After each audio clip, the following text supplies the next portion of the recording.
সত্যি মানে এমন একটা চিঠি যদি পেতাম তাহলে আমি বোধহয় ওটা সোনালি বর্ডার দেওয়া ফ্রেমে বাঁধিয়ে ড্রয়িং রুমে ঝুলিয়ে রাখতাম, শিওর।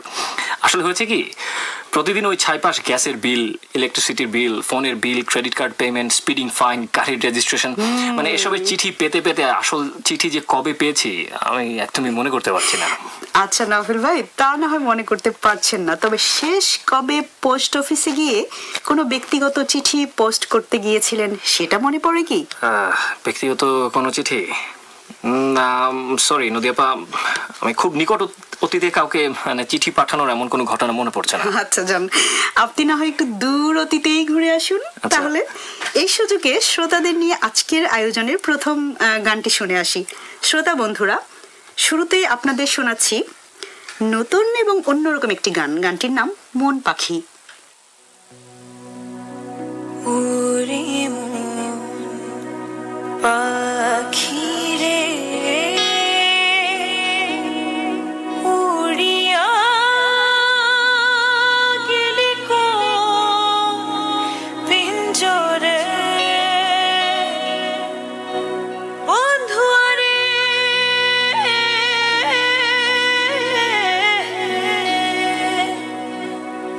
কান্দে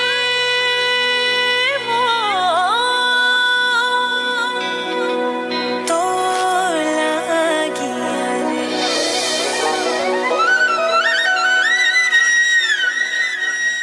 মানে নাই মন খুঁজে সারাক্ষণ, এ দেহে শিহরণ মানে না বারণ, তোমাকে পেয়ে নিজেকে ভুলেছি, তোমাকে ছেড়ে হৃদয় রেখেছি, জানি না কিছু যে আর চাই তুমি যে আমার, এভাবে কাটে যেন এই জীবন।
চোখের ওই ইশারাতে শুধু মন চায় হারাতে, যদি না থাকো পাশে ভালো লাগে না, তোমাকে ভালোবেসে পাবো কি অবশেষে, সে ভয়ে থাকি আমি তুমি জানো না,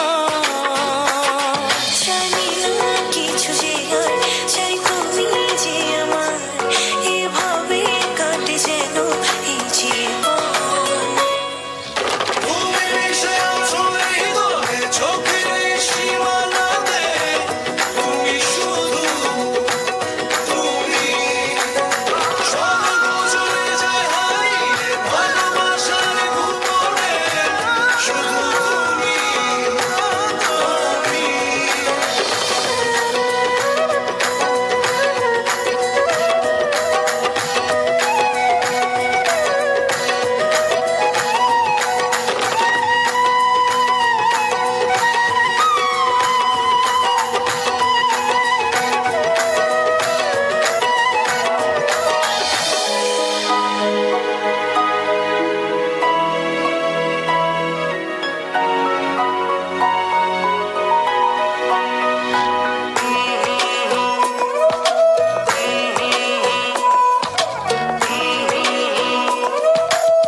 পারি না আমি কত যে ভালোবাসি তা কি জানো না।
শ্রোতাবৃন্দ, শুনতে পাচ্ছেন রেডিও বাংলা অ্যাডলেইড, সরাসরি সম্প্রচারিত হচ্ছে 103.1 FM এ। শুনতে পাবেন প্রতি বুধবার রাত 9:30টায়। সাউথ অস্ট্রেলিয়ায় বাংলাদেশের অনুরণন। আপনারা এইমাত্র যে গানটি শুনলেন সেটি অদিত ফিচারিং ফ্যাটম্যান ইনকর্পোরেটেড অ্যালবাম থেকে নেয়া, এবং কণ্ঠশিল্পীরা ছিলেন কুমার বিশ্বজিৎ এবং দোলা। তো নদিয়াপা, আপনি তো আমাকে সেই পোস্ট অফিসে ছেড়ে দিয়ে গানের ভুবন থেকে ঘুরে এলেন। আচ্ছা, এখন বলেন তো, শেষ কবে আপনি পোস্ট অফিসে চিঠি পোস্ট করতে গিয়েছিলেন? নফিল ভাই, সত্যি বলতে কি, এই দেশে না এলে বোধ হয় আমার জানাই হতো না যে চিঠি বিলি করার পাশাপাশি পোস্ট অফিসের এত বহুমাত্রিক কর্মকাণ্ড থাকতে পারে। মাঝে মাঝে মনে হয় যে গ্রোসারি পার্টটা ছাড়া বুঝি এখানকার পোস্ট অফিসে সবই পাওয়া যায়। তবে হ্যাঁ নফিল ভাই, চিঠি পোস্ট করতে না গেলেও গত পরশু আমি পোস্ট অফিস গিয়েছিলাম একটা বিল পে করতে। আর অদ্ভুত ব্যাপার হচ্ছে, ওখানে একটা ছোট্ট ঘটনা দেখে আমি খুব নস্টালজিক হয়ে পড়েছিলাম। আপনার নস্টালজিক হয়ে যাওয়ার ঘটনাটা শোনার আগে শ্রোতাদের একটা জিনিস বলে নেই। শ্রোতা বন্ধুরা, আজ তবে আমরা পোস্ট অফিস নিয়েই আপনাদের সাথে একটু গল্পগুজব করি, কি বলেন? হ্যাঁ নফিল ভাই, তা আমরা কিছু অভিজ্ঞতা শেয়ার করতেই পারি। তবে তাই হোক। আচ্ছা নদিয়াপা, আপনি একটু আগে যেটা বললেন সেটার সাথে আমিও আসলে পুরোপুরি একমত। মানে আসলেই কি নেই এখানকার পোস্ট অফিসগুলোতে। আচ্ছা, আপনার নস্টালজিক হওয়ার ঘটনাটা একটু বলুন। হ্যাঁ বলি তাহলে। এই কয়েকদিন আগের কথা, তখন সময় আনুমানিক দুপুর 12:30। র্যান্ডল মলের সিটি ক্রস বিল্ডিং এ পোস্ট অফিসটাতে গেলাম। গিয়ে যথারীতি কিউতে দাঁড়িয়ে গেলাম। বেশ লম্বা লাইন, লাঞ্চ আওয়ার ছিল আর কি তখন। বুঝতেই পাচ্ছেন অফিসের অনেক লোকই নানান কাজে এসেছেন, মানে তাদের দেখেই বোঝা যাচ্ছিল আর কি। আমি যখন প্রায় কিউর লাস্টের দিকে চলে আসলাম, তখনই দেখলাম যে এক পরিচিত বাংলাদেশি ছাত্রী এবং তার হাতে একটা ছোটখাটো বাক্স সে কোথাও পাঠাচ্ছে। চলে যাবার পথে অল্প একটু কথা হলো, এবং কথা প্রসঙ্গেই জানলাম সে তার মা বাবার বিবাহ বার্ষিকীতে সারপ্রাইজ দিবে বলে কিছু নন প্রেসক্রাইবড মেডিসিন এবং তার সাথে একটা ছোট্ট চিঠি ও কার্ড পাঠাচ্ছে। নফিল ভাই, ঘটনা এতটুকুই, কিন্তু জানি না আমি কেন খুব টাচড হলাম জানেন। মা বাবাকে তো হ্যালো বলি নিয়মিত, কিন্তু চিঠি সেই হল লাইফে লিখেছি অসংখ্য, কিন্তু তারপর না, পাঠাইনি তো কোনো চিঠি। তবে নদিয়াপা, হোস্টেলের লাইফের চিঠি মানে তো সেই টাকা চাহিয়া পিতার নিকট পত্র লিখতার চিঠি, তাই না? তা একরকম বলা যেতে পারে, কিন্তু তার বাইরেও কত কথা লেখা হতো নফিল ভাই। শ্রোতাবৃন্দ, আমরা কথা বলছিলাম পোস্ট অফিস, পোস্ট বক্স, তার চিঠিপত্র নিয়ে। তবে আপনারা এটা ভাববেন না যে আমরা পোস্ট অফিসের গুরুত্ব এবং তার তাৎপর্য এই টাইপের গুরুগম্ভীর আলোচনার মধ্যে চলে যাচ্ছি। কিছু স্মৃতিচারণ থাকতে পারে। তার আগে আবার একটা গানের বিরতি নেই। উপমহাদেশের কিংবদন্তি শিল্পী ও সুরকার শচীন দেব বর্মনের একটি জনপ্রিয় গানের রিমিক্স শুনে আসি। গানটির রিমিক্স করেছেন বাংলাদেশের জনপ্রিয় সুরকার ফুয়াদ আল মুক্তাদির।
সাথে আর স্পর্শে কারণ ঝুমপুরের সাজে বাতাসে যেন মৃদু সুবাসে চলে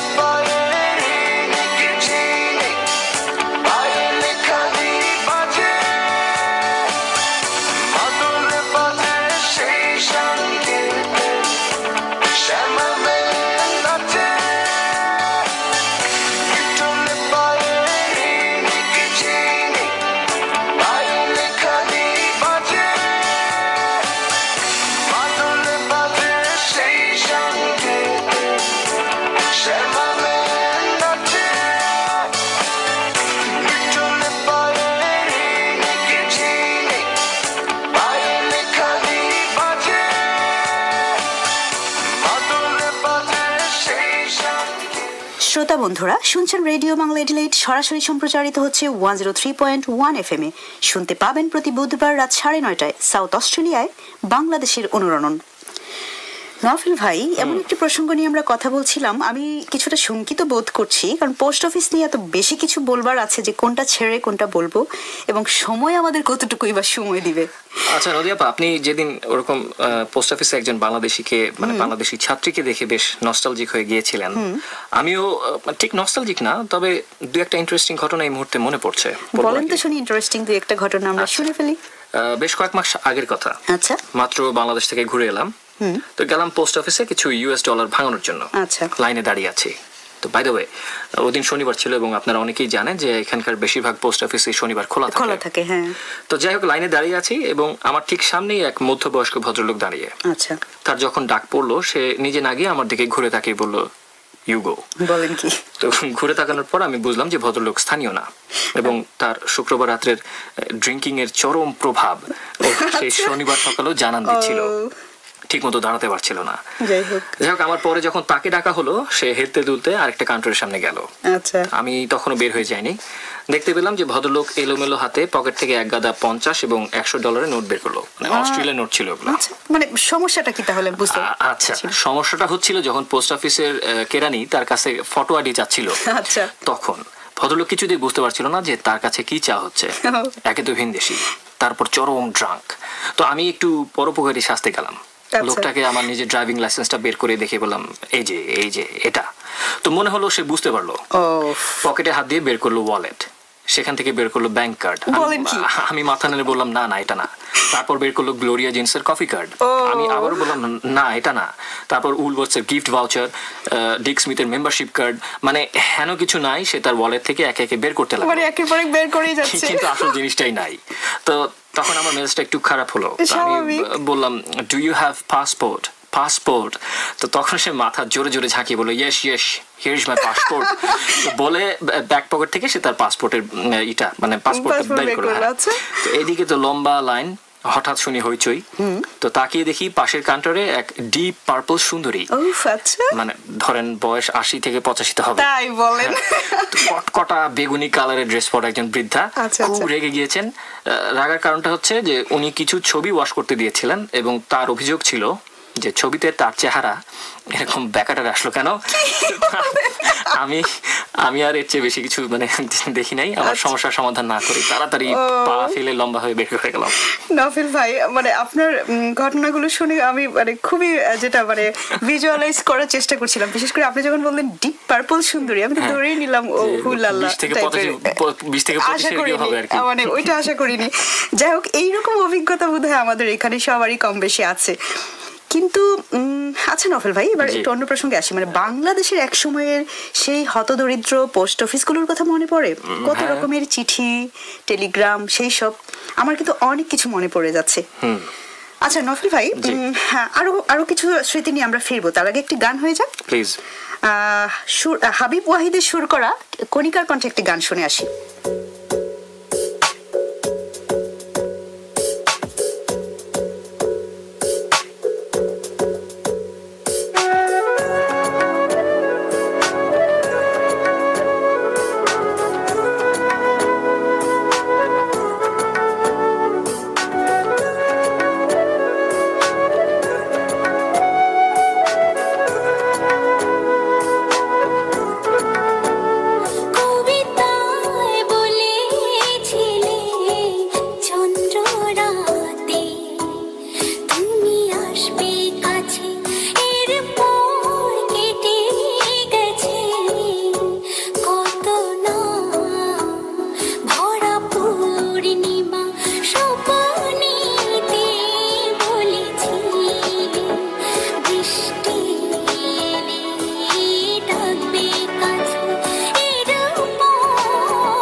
বিষাদের আরাধনা, কষ্টের আলপনা, এই মনে চিরস্থায়ী আজ।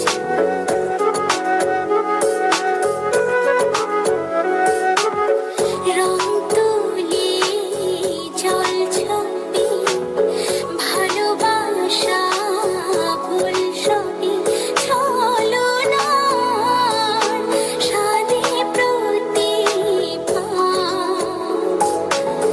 বলেছিলে এক নদী দুঃখ হলে ভালোবাসবে আমাকে, যে দেখো এই বুকে আজ কত শত নীল বেদনা। কবিতায় বলেছিলে চন্দ্র রাতে তুমি আসবে কাছে, এরপর কেটে গেছে কত না ভরা পূর্ণিমা। স্বপ্নেতে বলেছিলে বৃষ্টি এলে ডাকবে কাছে, এরপর বয়ে গেছে কত না ভরসা ধারা। বলেছিলে এক নদী দুঃখ হলে ভালোবাসবে আমাকে, যে দেখো এই বুকে আজ কত শত নীল বেদনা।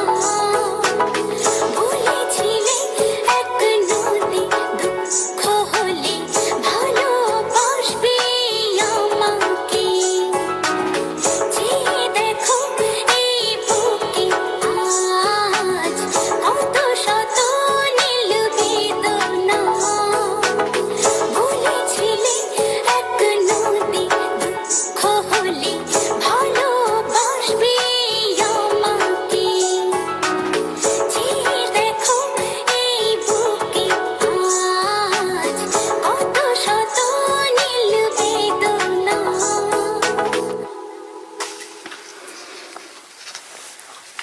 শ্রোতা বন্ধুরা, শুনছেন রেডিও বাংলা ডিলেট, সরাসরি প্রচারিত হচ্ছে 103.1 FM এ। শুনতে পাবেন প্রতি বুধবার রাত 9:30টায় সাউথ অস্ট্রেলিয়ায় বাংলাদেশের অনুরণন। এইমাত্র যে গানটি শুনলেন, গানটি ছিল কবিতায় বলেছিস। নদিয়াপা, আমাদের সময়গুলোতে চিঠি বলতে আসলে ছিল কিন্তু একরকমের চিরকুট। হ্যাঁ, বন্ধু বান্ধবের মাঝে মানে যারা অতি সাহসী এবং কিঞ্চিত ইচড়ে পাকা, ওরা ওই চিরকুটে আই লাভ ইউ কথাটি লিখে হয়তো 3 গোয়েন্দা অথবা ভূগোল বা সাধারণ বিজ্ঞানের বইয়ের মধ্যে দিয়ে তার কাঙ্ক্ষিত প্রেমিকার কাছে পাচার ও করত। কি দুর্দান্ত সুন্দর স্মৃতিগুলো মনে করিয়ে দিলেন নভেল ভাই। আহা, ব্যাকরণ বইয়ের নানান সব জটিল চিঠির মাঝে নীল খামের সেই কাঙ্ক্ষিত চিঠির কি তীব্র সেই আবেদন। তবে বেশিরভাগ সময় ছিল প্রেরকের নাম ঠিকানাবিহীন চিঠি। ভালো কথা মনে করিয়ে দিলেন নদিয়াপা। হ্যাঁ। ব্যাকরণ বইয়ের চিঠিগুলো কিন্তু বেশ অদ্ভুতই ছিল, আপনার মনে আছে কিনা জানি না। আবার কেউ কেউ সেগুলো মুখস্থ করতো, যেমন ধরেন টাকা চাহিয়া পিতার নিকট পত্রের পত্র, হ্যাঁ। এটা ছিল কমন মাস্ট। Common, হ্যাঁ। তারপর হচ্ছে গ্রামে একটি নতুন পোস্ট অফিস স্থাপনের জন্য আবেদন, অথবা কোনো কোনো সময় চাপকল স্থাপনের আবেদন জানাইয়া চেয়ারম্যানের নিকট গ্রামবাসীদের পত্র। ঠিক তাই। আর আরেকটা হচ্ছে ছুটি চাহিয়া পত্র। ও নভেল ভাই, মানে কি দুর্দান্ত স্মৃতি মনে করিয়ে দিলেন। বিশেষ করে ওই চাপকল স্থাপনের, এটা কিন্তু আমি সত্যি ভুলে গিয়েছিলাম। মানে অনেকদিন পরে পরীক্ষাতে এরকম আসতোই। পরীক্ষাতে হ্যাঁ আসতো, এবং সবচেয়ে যে আপনি যেটা বললেন যে কেউ কেউ মুখস্থ করতো হ্যাঁ, এইসব চিঠি।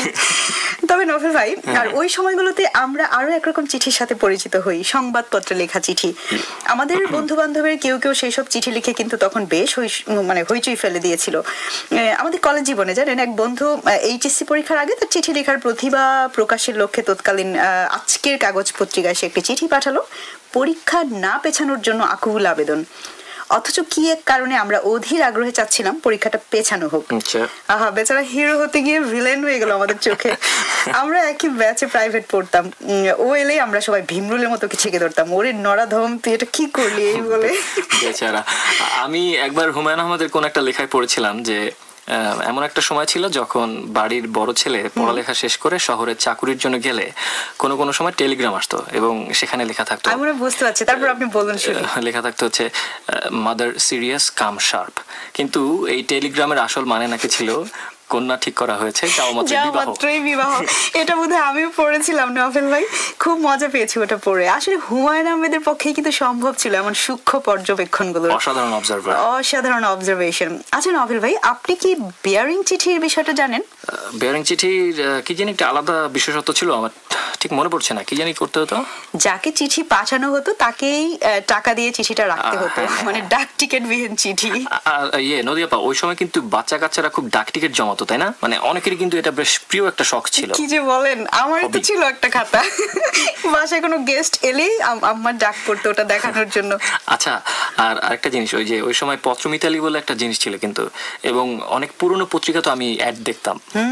পত্রমিতালি মানেই তো আসলে অনেক কিছু বাংলাদেশের, মানে বাংলাদেশের প্রেক্ষাপটে, কারণ তখন তো আর মোবাইল ছিল না বা অন্য কোনো কমিউনিকেশন ছিল না। পত্রমিতালির কে ঘিরে অনেক অনেক রকম মানে মানে কি বলবো, যে অনেক অনেক রকমের স্মৃতি আছে যেটি আমরা শ্রোতাদের সাথে শেয়ার করতে পারি। জানেন ওই সময় কি করতো, পাড়ার অনেক মেয়েরা গোপনে এই কাজটি করতো কিন্তু, এবং বেশিরভাগ মেয়ের নাম কিন্তু কমন ছিল। কি সেটা জানেন? অনামিকা।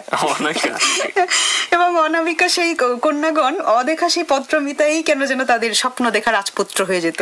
আচ্ছা নদী আপা, এখন একটা গান হলে কেমন হয়? খুব ভালো হয়, তাহলে আমরাও একটু পানির বিরতি নিয়ে নিতে পারি।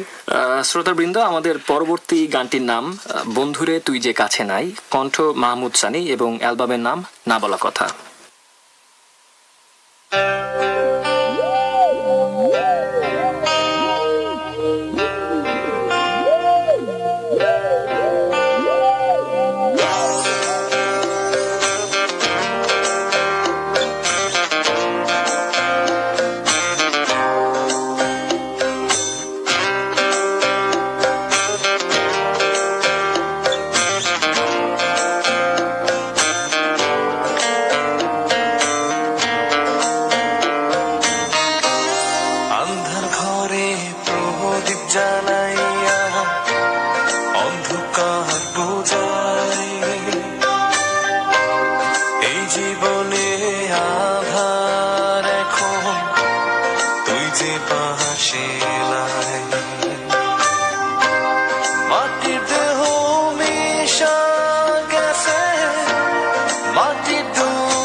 সবাই একদিন চইলা যায়,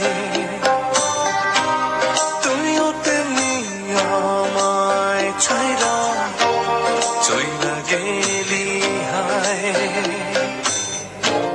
যদি তোরে ফিরা পাইতাম বুকে জড়াইতাম,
শ্রোতাবৃন্দ, শুনতে পাচ্ছেন রেডিও বাংলা অ্যাডলাইড, সরাসরি সম্প্রচারিত হচ্ছে 103.1 FM এ। শুনতে পাবেন প্রতি বুধবার রাত 9:30টায় সাউথ অস্ট্রেলিয়ায় বাংলাদেশের অনুরণন।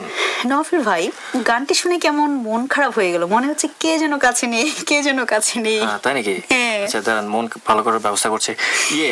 একটা চিঠি পড়বো, শুনবেন নাকি? চিঠি পড়েন, মানে অনেক ফ্রেন্ডের চিঠি, আচ্ছা। অনেক আগের কথা অবশ্য। তো মানে হয়েছে কি, ওর প্রেমিকার সাথে ছাড়াছাড়ি হয়ে গেছে। ও, তাহলে আর মন ভালো হলো কিভাবে? শেষ করতে দেন। আচ্ছা। তো অনেকদিন পরে তো হ্যাঁ। ওই প্রেমিকার কাছ থেকে সে একটা চিঠি পেল। আচ্ছা। তো চিঠির ভাষাটা ছিল এরকম: প্রিয় মজনু, তোমার সঙ্গে সম্পর্ক ভাঙাটাই ছিল আমার জীবনের সবচেয়ে বড় ভুল। আজ আমি বুঝতে পেরেছি পৃথিবীতে তুমিই আমার সবচেয়ে বেশি ভালোবাসতে। আমরা কি পারি না পুরনো সম্পর্কটা নতুন করে তৈরি করতে? ও কি আকুতি। তোমার উত্তরের প্রতীক্ষায় রইলাম। ইতি, তোমার লাইলি। আচ্ছা। নিচে লেখা: পুনশ্চ, শুনেছি লটারিতে 1 কোটি টাকা পেয়েছো, এর জন্য অভিনন্দন। মারাত্মক। এই হচ্ছে আর কি অবস্থা। ও, ঘটনা হচ্ছে 1 কোটি টাকার লটারি। ও বলেন কি? না, সে অভিনন্দন সম্পর্ক জানানোর জন্য আচ্ছা, সে চিঠিটা পুরো সম্পর্ককে জ্বালাই দেওয়ার তো একটা বোঝাই যাচ্ছে কি তার চেষ্টা। উদ্দেশ্যটা কি মহিলা। না, আপনি শেষ লাইন পড়ার আগ পর্যন্ত মেয়েটিকে আমার অতি মহতেই মনে হচ্ছিল, কি আর করা। মহতি তো অসুবিধা কি? না, সেটাই সবারই তো সেটাই। চাহিদা থাকে, তাই না? খুব স্বাভাবিক। তবে নৌফল ভাই, আপনার এই ঘটনা শুনে আমার মনে হচ্ছে মানে পত্র মিতালির একটি ঘটনা আমিও শেয়ার করতে পারি। আমি পড়েছিলাম অনেক আগে। হ্যাঁ, শুরু করেন, একটু শুনি। বলি তাহলে। ঘটনাচক্রে 2 পত্রমিতা তাদের চিঠি পোস্ট করতো একই পোস্ট অফিস থেকে, কিন্তু তাদের দেখা হতো না। দিন যায়, বছর যায়, তাদের মাঝে যে বন্ধুত্ব রূপ নেয় ভালো লাগার, তারপর ভালোবাসা, এবং যা হয় একসময় সেটা প্রেমে রূপান্তরিত হলো। কিন্তু মেয়েটির ছিল সীমাবদ্ধতা। বাংলাদেশের 8-10টি মেয়ের ক্ষেত্রে যা হয় তারও তাই হলো। কলেজ পার হতে না হতেই বিয়ের তোড়জোড়। ছেলেটিকে মেয়েটি জানালো সেটা। ছেলেটি উত্তরে জানালো, আপাতত বিয়ে করার মতো বাস্তবতা নেই আমার, এবং আরো বলল, নতুন সংসার নিয়ে তুমি সুখী হও, এই প্রত্যাশা। আশা করি তখনও বিয়ে হয়নি, মানে বিয়ের আগে ছেলেটিকে নক করার যে মানে কি বলবো যে করেছিল, তখন তার এরকম একটা প্রত্যাশা জানিয়ে সে শেষ চিঠি দিয়ে দিল ছেলেটি, বুঝেছেন? বলছিল যে আশা করি একদিন বুঝবে তুমি সত্যিকারের ভালোবাসা কখনো তার ভালোবাসাকে হারায় না। ভীষণ অভিমান হলো মেয়েটির। ছেলেটির এমন আবেগী কথা মেয়েটি বুঝতে পারলো না বা চাইলেও না বুঝতে। ততদিন এসে লাল টুকটুকে বেনারসি পরে অন্যের ঘরণী। ঠিকানা বদলের সাথে সাথে মনটাকেও শক্ত করে ফেললো। নফল ভাই, কি মনে হয় ঘটনাটা এখানে শেষ হয়ে যেতে পারতো? মানে ঘটনা শেষই হয়ে গেছে, তাই মনে হচ্ছে না আপনার? হ্যাঁ, মানে তারপরে ধরেন তারা সুখে শান্তিতে নিজেদের মতো দিন যাপন করতে লাগলো। ছেলেটাও আলাদা, মেয়েটাও আলাদা, তাই না? সেরকমটাই হচ্ছিল, কিন্তু না, আসলে গল্পের শেষটা কিন্তু সেরকম হয়নি, একটু অন্যরকম। কি টুইস্ট আছে? টুইস্ট আছে।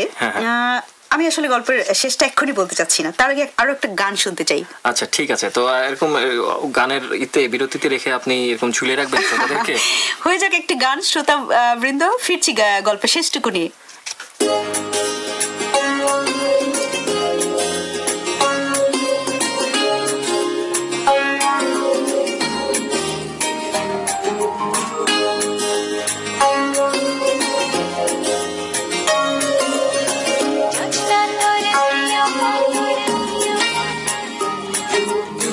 জোছনা তোর প্রিয় বলে আমি নিঝুম রাত, চাইলে তোকে দিতে পারি চারটা এনে চাঁদের বাড়ি।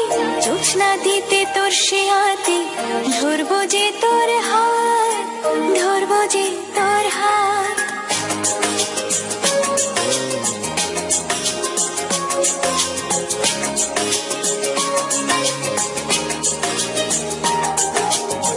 জোছনা তোর প্রিয় বলে আমি নিঝুম রাত, চাইলে তোকে দিতে পারি চারটা এনে চাঁদের বাড়ি।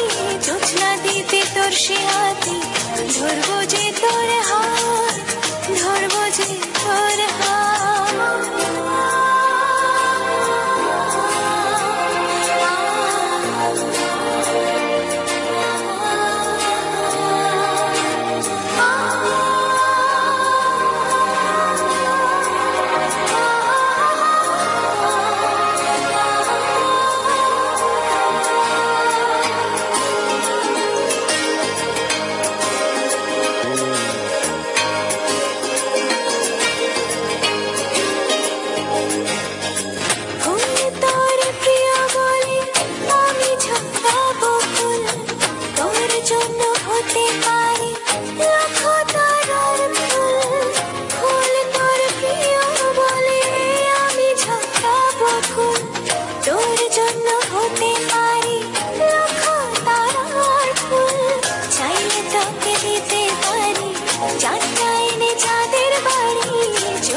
সে হাতে ধরবো যে তোর হাত, ধরবো যে তোর হাত।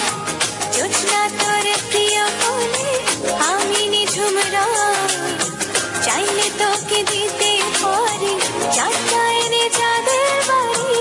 জোছনা দিতে তোর সে হাতে ধরবো যে তোর হাত, ধরবো যে তোর হাত।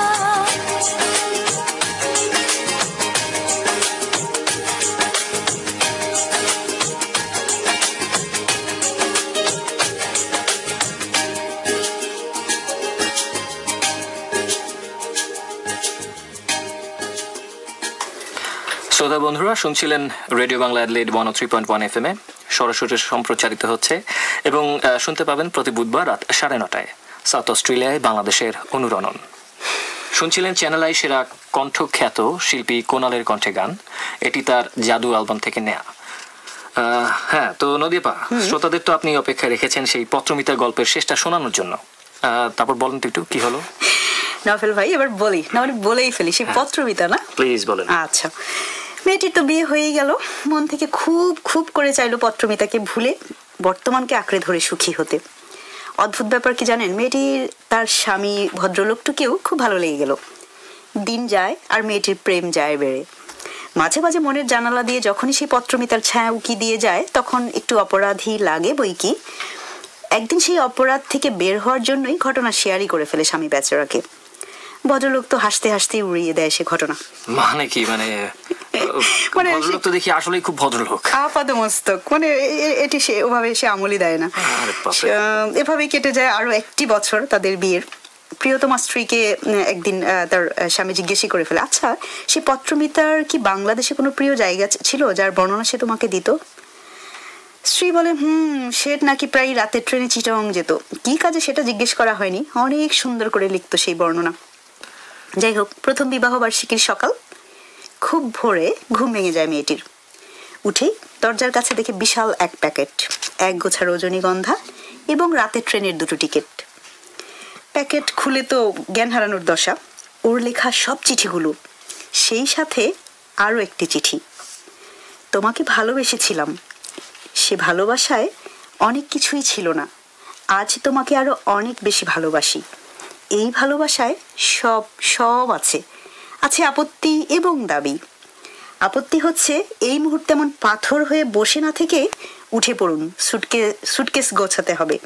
আর দাবি হচ্ছে কুইক 2 কাপ চা নিয়ে বেডরুমে চলে আসুন, অপেক্ষা করছি। তোমাকে 1টি বছর এমন একটি দিনের অপেক্ষায় রেখেছি বলে দুঃখিত। কি বুঝলেন নওফেল ভাই? মানে উঠে দাঁড়িয়ে তালি দিতে চড়ছে, মানে খুবই সুন্দর একটা এন্ডিং। আচ্ছা, আসলে একটু চিন্তিত ছিলাম যে গল্পটা কোন দিকে মোড় নেয়, মিলনের দিকে নাকি বিরহের দিকে। না, মিল মহব্বতই বড় কথা। আচ্ছা, ওনাদের কি এখন কোনো ফেসবুক অ্যাকাউন্ট আছে? জানতে ইচ্ছা করছে আর কি। এই তথ্যটা আমার একদমই জানা নেই, দুঃখিত নওফেল ভাই। থাকলে নিশ্চয়ই আসলে আমরা সুখী সুখী কিছু ফ্রেমের ছবি দেখতে পেতাম, প্রোফাইল পিকচার। আচ্ছা, নদীবা, বাংলাদেশ সহ আমি আরেকটা ডিফারেন্ট জিনিস বলতে আছি। আচ্ছা, যে বাংলাদেশ সহ বিশ্বের প্রায় অনেক দেশেই কিন্তু চিঠি প্রেরকের কাছে ঠিক সময় মতো চিঠি না যাওয়া বা না পৌঁছানোর রেকর্ড আছে।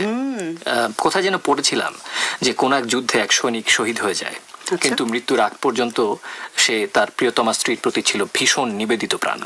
দুজন দুজনকে প্রচন্ড ভালোবাসতো। স্বামীর মৃত্যুর সংবাদে স্ত্রী প্রচন্ড রকম ভেঙে পড়লো। এরপর ওই ঘটনার 1 বছর পর একটা চিঠি এলো। চিঠি তাতে লেখা, প্রিয়তমা, কেমন আছো তুমি? জানি আমার প্রতীক্ষায় তুমি ঠিক মতো ঘুমোতে পারো না, আমিও পারছি না। তোমার সাথে যে আবার কবে দেখা হবে, আমাদের প্লাটুনের দায়িত্বে থাকা অফিসারের সাথে কথা হয়েছে, তোমার সাথে আমার খুব শীঘ্রই দেখা হচ্ছে। এবং এইটুকু পড়ার পর স্ত্রী জ্ঞান হারালেন। খুব স্বাভাবিক। আসলে চিঠিটা পাঠানো হয়েছিল সেই যুদ্ধক্ষেত্র থেকে, কিন্তু পোস্ট অফিসের কোন এক বিচিত্র কারণে সেটা বিধবা স্ত্রীর হাতে পৌঁছালো স্বামীর মৃত্যুর 1 বছর পর। কি মানে বাজে ধরনের কোইন্সিডেন্ট না নফেল ভাই? বাংলাদেশে কিন্তু এরকম চিঠি না পৌঁছানোর অনেক গল্প চালু আছে। আমিও জেনেছিলাম এরকম যে কোনো এক ভদ্রলোক নাকি তার প্রথম চাকরির নিয়োগপত্রটি পেয়েছে 4 বছর পর, মানে ততদিনে তার সরকারি চাকরির বয়সই শেষ। এটা কিন্তু বেশ ফানি। তবে বাংলাদেশে কিন্তু পোস্ট অফিস বা পোস্ট মাস্টারকে ছাড়িয়ে যে চরিত্রটি নানাভাবে আমাদের সাহিত্যে এসছে সেটি হচ্ছে ডাকপিয়ন। যাকে আমরা রানার বা ডাক হরকরাও বলি বোধ হয়। আমার কাছে এই রানার চরিত্রটিকে কেন জানি একটা দুঃখী দুঃখী চরিত্র মনে হয়। হতদরিদ্র, খুব স্বল্প বেতনের একটা চাকরি, এই একটা চাকরি দিয়েই হয়তো কাটিয়ে দিত সারা জীবন। অথচ এই মানুষটির হাত ধরেই কিনা দিনের পর দিন, বছরের পর বছর আমরা পেতাম জীবন বদলে যাওয়ার মতো চিঠি, হয়তো কখনো সুসংবাদ বা কখনো দুঃসংবাদ। আপনি হয়তো জানেন কিনা জানি না, আমি লেখক হুমায়ুন আহমেদের বিশাল একজন ভক্ত। নফেল ভাই, সেটি আমরা অলরেডি জেনে ফেলেছি। তো ওই দিন তার একটা আত্মজীবনীমূলক বইতে পড়ছিলাম, উনি বলেছেন যে উনার জন্মের সংবাদের টেলিগ্রামটি নিয়ে যে রানারটি তার বাবার কাছে গিয়েছিল, সেই রানারটিকে হুমায়ুন আহমেদের বাবা বেশ মোটা অঙ্কের একটা বকশিশ দিয়েছিলেন। আসলে নফেল ভাই, ছোটবেলায় আমিও মানে এমন দেখেছি, খুব সুখবর, মানে এমন সুখবরের যে চিঠিগুলো পৌঁছে দিত যে ডাক পিয়ন, তাকে মনে হতো রূপকথার কোনো চরিত্র। বিশেষ করে আপনি তো হলে থাকেননি ভাই, হল লাইফের চিঠির জন্য যে প্রতীক্ষা এবং কাঙ্ক্ষিত একটি চিঠি, চোখের সামনেই দেখেছি কিছু আপুদের প্রেমিকগণ, মানে যারা অন্য ভার্সিটিতে পড়তো, তারা নিয়মিত চিঠি লিখতো। যেদিন চিঠি পেত সেদিন আপুদের আর পাইকে ওফ। যাই হোক, সময়ের সাথে সাথে আসলে সেই চিঠির আবেদন বোধহয় অনেকখানি কমে এসেছে। আমি একটু কাব্য করে বলি, বিজ্ঞান দিয়েছে বেগ, কেড়ে নিয়েছে আবেগ। আসলে আজকাল ছেলে মেয়েদেরকে দেখবেন চলতে ফিরতে সারাক্ষণ হয় আইফোন অথবা আইপ্যাড অথবা ট্যাবলেট, মানে সময় কোথায় চারিদিকে ফিরে তাকানোর। বাসে উঠলে দেখবেন সামনে দিয়ে কোনো হুড়পড়ি হেঁটে গেলেও ছেলেরা হাঁটা উচিত হয় না। নফেল ভাই, এই বিষয়গুলো নিয়ে আমি, মানে এই পরিবর্তনগুলো নিয়ে আমি খুবই চিন্তিত, মানে শঙ্কিত। এই জীবদ্দশায় যার কি কি দেখে যাব। আমার একটা ছেলে, আপনি তো জানেন, যদিও সে এখনো অনেক ছোট, কিন্তু তারপর আমি ভাবি, আহা, আমার এই ছেলেটির প্রথম প্রেম, মানে ফার্স্ট লাভ ঠিক কিভাবে বা কখন যে কোথায় হবে, ইয়া মাবুদ তুমি তাকে রং করো।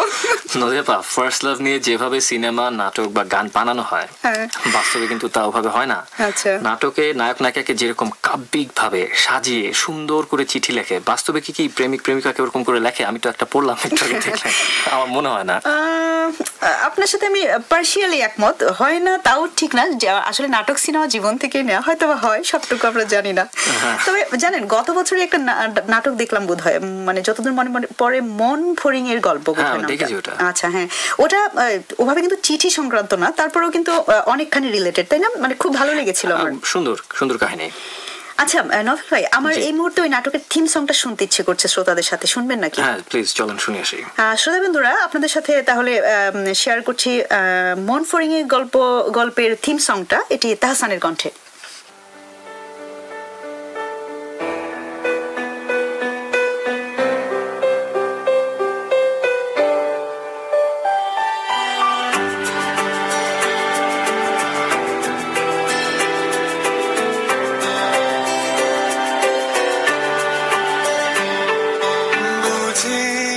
এতটুকু তোমাকে হারিয়েছিলাম স্বপ্নের ঘরে, কতটা পথ ঘুরে এসেছি, তুমি বন্ধু আমার ছিলে পাশে।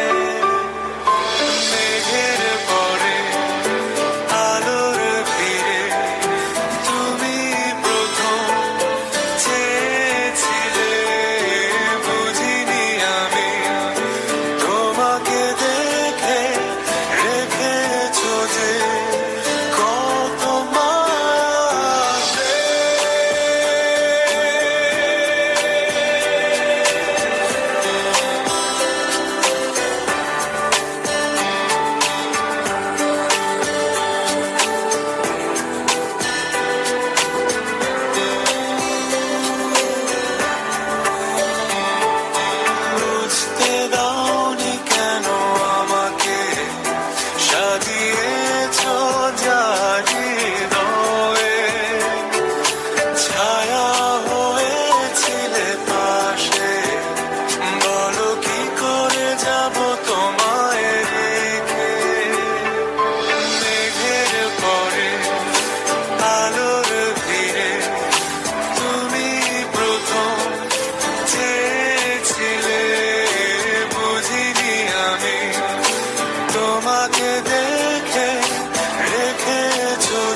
ছিল অজানা, বলনি কেন প্রাণ খুলে।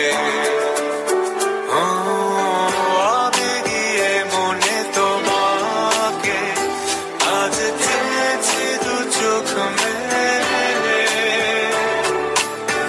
এখানে যা ছিল অজানা, বলনি কেন প্রাণ খুলে। মেঘের পরে আলোর ভিড়ে তুমি প্রথম চেয়েছিলে, বুঝিনি আমি তোমাকে দেখে রেখেছ যে কত মায়া।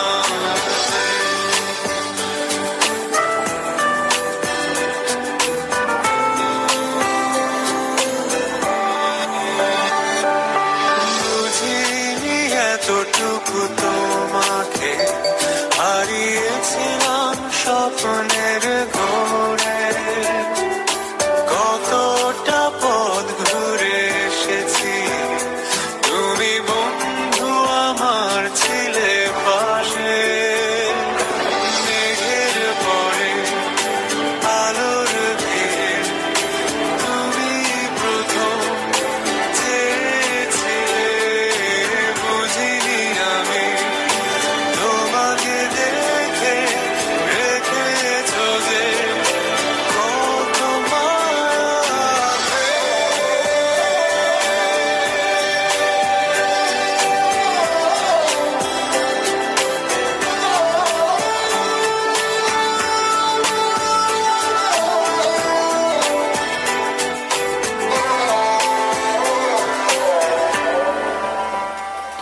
শ্রোতাবৃন্দ, শুনতে পাচ্ছেন রেডিও বাংলা অ্যাডলেইড, সরাসরি সম্প্রচারিত হচ্ছে 103.1 FM এ।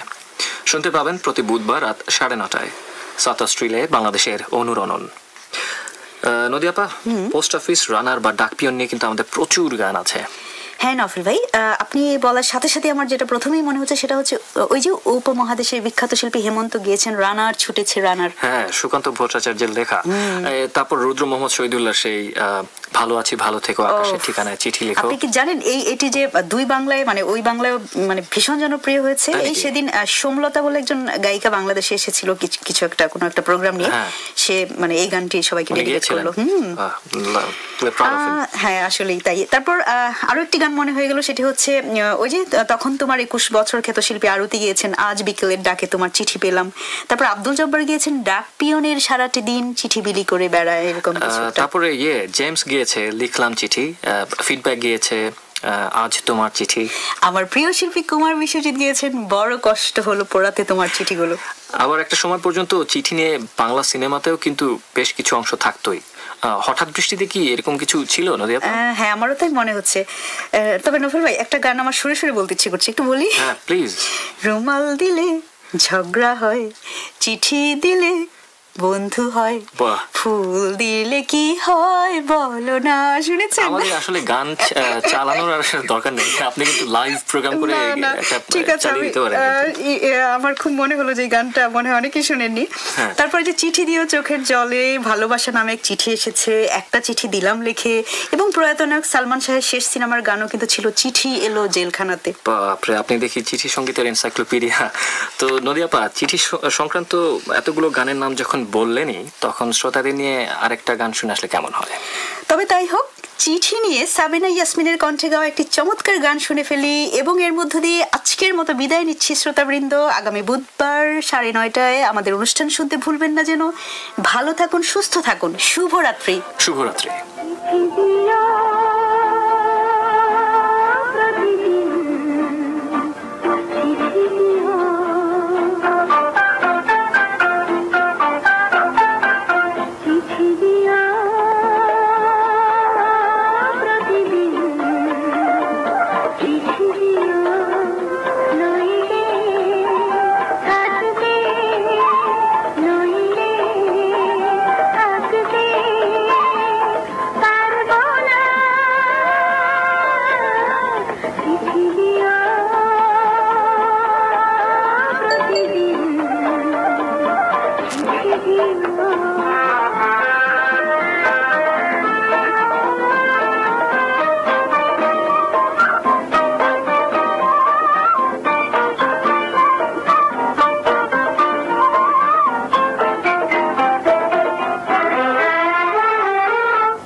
বড়